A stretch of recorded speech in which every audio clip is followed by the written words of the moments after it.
In Ansys, a contact is defined by a pair of surfaces referred to as contact and target. Defining a contact essentially means that two bodies are not allowed to interpenetrate at the contact and target surfaces.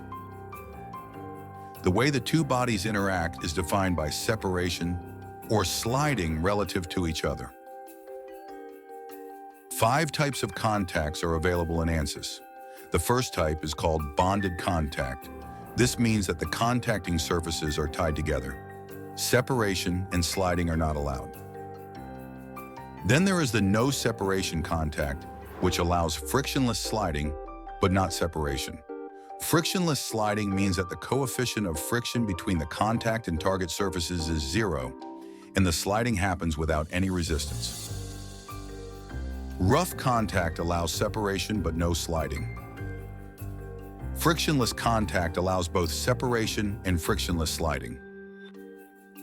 And finally, we have the frictional contact, which allows separation as well as sliding with friction.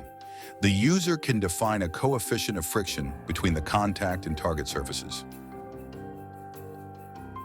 In the vast majority of scenarios, frictional contact is the most realistic representation of reality.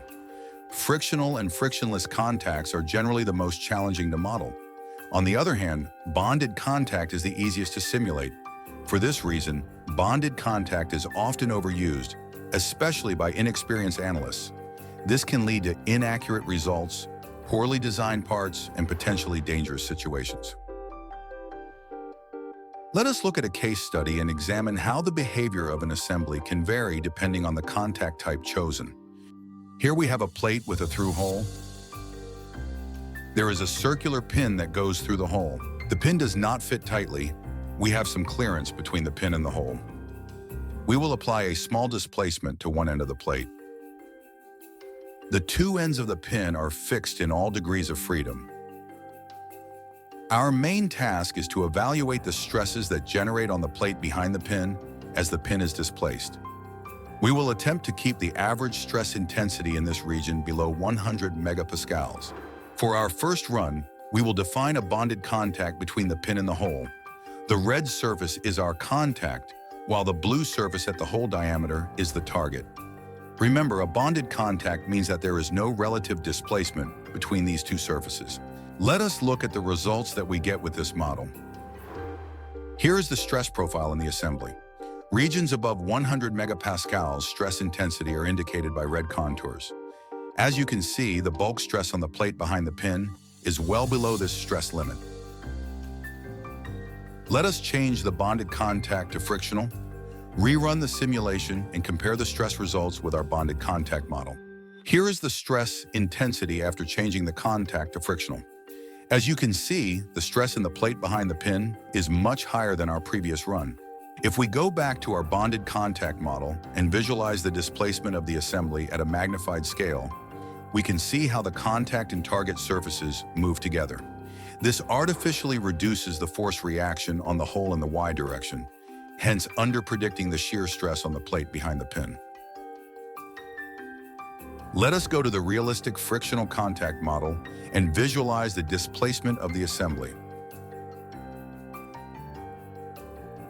We can see how the plate pushes on the pin on one end, while the gap at the other end opens up.